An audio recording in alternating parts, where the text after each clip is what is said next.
బయట ఇంట్లో కూరలకైనా బయటకు పోతాం అన్న నార్మల్గా కూరలు ఆడికి పోయినా కూడా ఏమైంది తమ్ముడు ఇంకా కాలేదా న్యాయం ఏం చేస్తుంది అసలు ఎట్లా అవుతుంది ఇంకేంటే ఇంకా నిలబడుతుంది అరే ఇక ఎందుకున్నాం రా ఇంకా అనిపిస్తుంది కానీ ఇక అన్ని మాటల మీకు చూస్తే మేము వేడి చేస్తున్నాం అంతే ఇంకా కొన్ని రోజులు మాత్రమే తర్వాత మాత్రం ఆడే ఆట వేరే ఉంటుంది అన్న. సో కాంగ్రెస్ గవర్నమెంట్ నుంచి ఎవరైనా వచ్చి హామీ ఇచ్చారు అంటే ఇట్లా చేస్తాం అది చేస్తామని ఇయ్యలేదన్న అచ్చి నుంచి అయితే బీఆర్ఎస్ నుంచి అయితే వాళ్ళ మాకు అంటే మాకు తెలుస్తుంది కదా ఇప్పుడు మా ఎమ్మెల్యే ఈయన బీఆర్ఎస్ ఆ ఎమ్మెల్యే ఆయన బీఆర్ఎస్ అని మాకు అనిపించింది.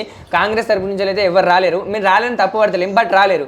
ఎందుకంటే మా ఇంటి బిడ్డని వాళ్ళ ఇంటి బిడ్డ అనుకొని ఇప్పుడు మా ఆడపిల్లకు ఖచ్చితంగా న్యాయం చేసిర్రు అనుకో మేము ఖచ్చితంగా అయితే వాళ్ళకు సపోర్ట్గా ఉంటామన్న.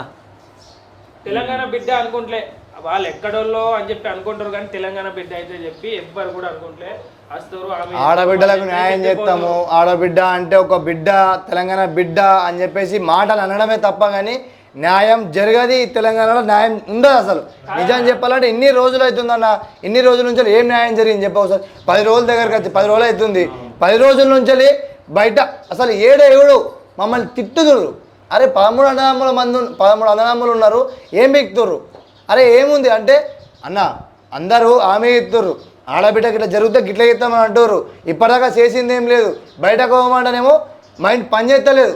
బయట అడుగు పెడదామంటే కూడా ఇంతమంది ఇన్ని మాట్లాడుతుర్రు. రేపు పొద్దుగాల నా చెల్లెకి ఇట్లా అయింది నీ చెల్లెకి కూడా అట్లనే అయితే నువ్వు అట్లనే కూర్చుంటావా అని నేను ప్రశ్నిస్తున్నా మందిని అంటే జనాలని అంతే. ఇంకా ఇప్పుడు ఇప్పుడు చూస్తుర్రన్న చాలా మంది చూస్తుర్రు కానీ రియాక్ట్ అయితే లేరు. నాకు తెలుసు ఇంత ఇండియాకే పాపులర్ అయిన వీడియోస్ వాళ్ళ చేతులకు ఎందుకు అన్న. ఇప్పుడు ఆడబిడ్డకు న్యాయం చేస్తామని అన్న కాంగ్రెస్ ఇప్పుడు ఎడిగిపోయింది. ఇంత జరిగినా కానీ ఇప్పటిదాకా ఎంత జరిగినా కానీ ఒక పొలిటీషియన్ కానీ ఒక సెలబ్రిటీస్ కానీ లేకపోతే ఇన్ఫ్లుయెన్సర్స్ కానీ ఎందుకు రియాక్ట్ అవుతారో అర్థమవుతలేదు. అంటే ఇది ఇంట్లో రియాక్ట్ కావద్దా అంటే వాళ్ళ ఫ్యామిలీ కాదు కదా. ఈ టైం వచ్చిందా ఈ టైం రాలేదా ఇది అసలు ఇలా హిమాలయ తాలకైనా ప్రాబ్లం అవుతుందో నాకు అర్థమవుతలేదు. అప్పట్లో కుమారి అంటే అని ఉంది. అప్పుడు ఒక షాపు తీసేయాలని అందరూ అని అంటుంటే అక్కడ రేవంత్ రెడ్డి స్టేట్మెంట్ ప్రాసెస్ ఒకటి ఏంటంటే అక్కడే ఉండాలని. కానీ ఇప్పుడు ఇంత పెద్ద ఇష్యూ ఇది ఒక 2 ప్రాణాలు వేయలేదు. అయినా కానీ ఒక్కరు దీని గురించి ఒక్కరు కూడా ఒక పోలీసు ఒక బండి సంజయ్ అయినా కానీ రేవంత్ రెడ్డి అయినా కానీ ఎవరు మాట్లాడతలేరు. అది నాకు అర్థమవుతలేదు.